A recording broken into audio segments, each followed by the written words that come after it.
Well, look, before I go to an outstanding speech by Matt Canavan that he made today at the Brisbane Mining Club, I wanted to raise with him this absolute nonsense about the Biden virtual summit on climate change. Matt Canavan joins me. Matt Canavan, thank you for your time. Look, they're still going on about net zero carbon dioxide emissions by 2050.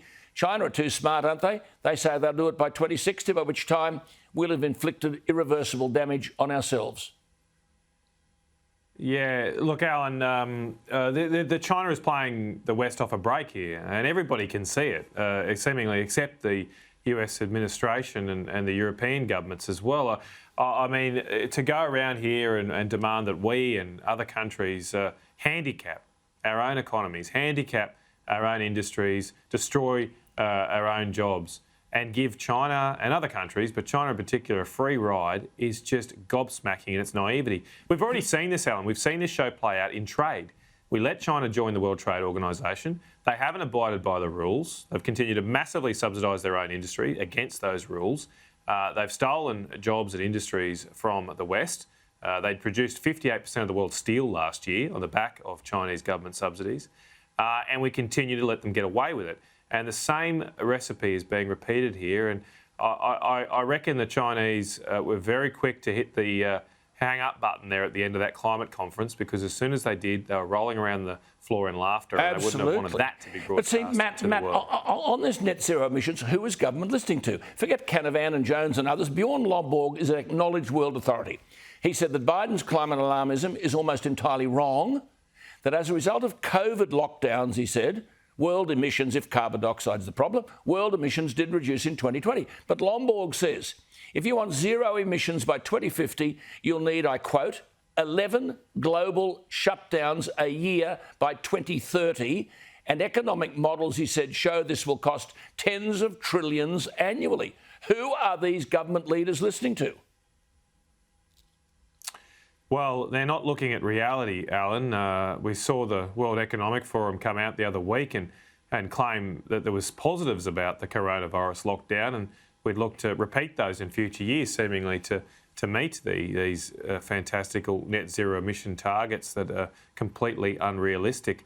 It's all well and good, Alan, for those that are lucky enough to be in the laptop class in our society to welcome lockdowns and stay-at-home orders. If you can do your work on a laptop from anywhere in the world, it's fine. Your life goes on. You don't have to get on a train or a bus, and you still get a paycheck every week. But those people that rely on hard jobs that don't pay much at checkouts, mechanics, small business owners, they don't have the luxury of working from home, of just sitting behind a laptop in their pyjama bottoms all day. They've got to get out in the real world and make money, and they're often competing for their jobs against the subsidies that are provided by the Chinese government. We can't give our competitors more of a leg up here by handicapping our own industries with volumes upon volumes of red tape to do with carbon emissions, and have them go away and do nothing and absolutely nothing. They'll just take all our jobs and weaken our country. And especially at this time where we can all see the risks of conflict emerging, we have to do the exact opposite and be strengthening our nation and reindustrialising, not continuing the deindustrialising that we've been on. Let's come to that in this wonderful speech. I mean, people at home, I'm saying, don't be embarrassed, but people at home are saying, why isn't this bloke running the country? But a magnificent speech today, and congratulations on that. You talked about Essington Lewis, the managing director of BHP in the 30s, anticipating then what Japan might do in the region. And he began your words, quote, to draw up plans to start stockpiling raw materials and to manufacture munitions to improve Australia's defence.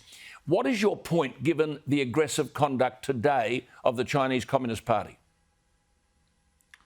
Yeah, my point is the state of our readiness for any conflict. I mean, we often reflect on our military or how much our defence spending is, or submarines.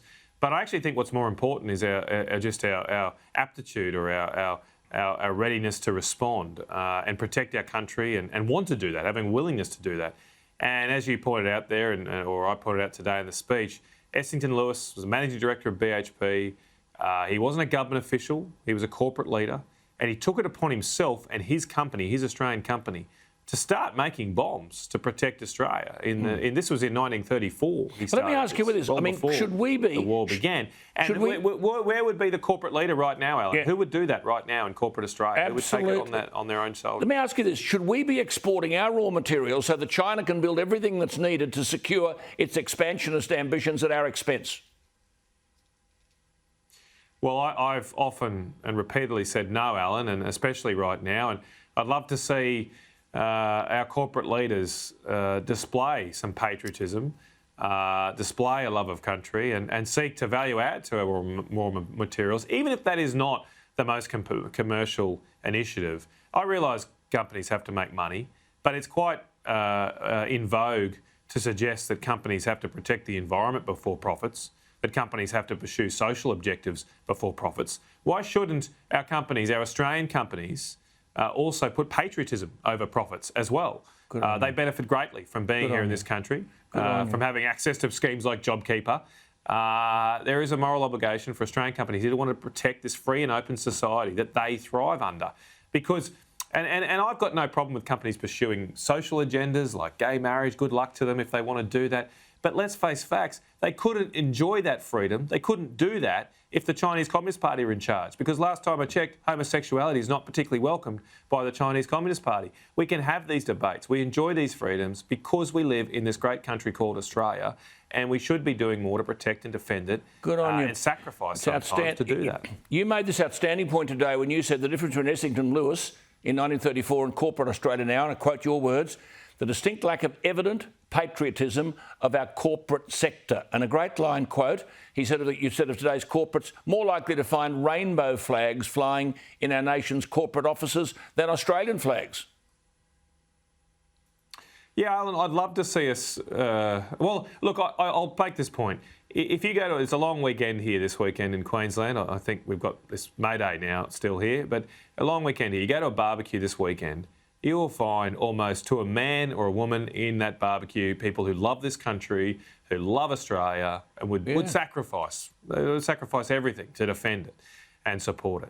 But very rarely do you see that kind of passion from, and I'm talking about our C-suite executives here. A lot of business leaders do that. A lot of people who own businesses love their country and express that. But I'm talking about the heads of companies who we've seen in the last year, some of them organise press conferences with Chinese government officials, but they'll never come out in direct support of something that is all about defending Australia, but might hurt or might be a little bit uncomfortable for their business relationships. But I mean, you've asked corporations, haven't you? Sorry, you've asked corporations, haven't you, face to face, if they've got a China plan, and all you get's a blank response.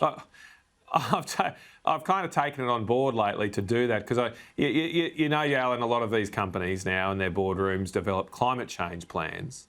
And in fact, our own regulators, this is another issue, Australian government regulators like APRA, the Prudential Authority, and ASIC, the Corporate Affairs Authority, they require companies to develop climate change plans. And okay, they're worried about the risks of climate change. Good luck, they're a business, they have to be aware of different risks. Fair enough. Now, but I would have thought for many of our companies, a big risk is what does China do? Does China invade Taiwan? Does China do something to cause conflict in that region? That will have a big impact on many businesses, especially those in our mining sector. Some of them might be out the door if that happens. But when you ask them, okay, you've got these climate change plans, you spend a lot of time on them, a lot of effort, they're glossy brochures that you put out. What's the China plan? What's the plan if something goes wrong with China? And as I say, there's usually just a blank response. They don't really know what I'm talking about. But here is this direct, clear, imminent existential threat to their business, to their shareholders, yet there's just a complete unwillingness to engage or confront what is clearly, understandably, a difficult reality. Definitely. Listen, don't be embarrassed, but you are fantastic. Absolutely. People at home are cheering you, I can tell you. No, I'm serious. You've just got to keep at it. We'll get there in the end, Matt, but you're always welcome. Don't worry about that. Wonderful ideas. I'll keep fighting, Alan. Absolutely. Thanks we for your will support. indeed. Thank you, Matt. There he is.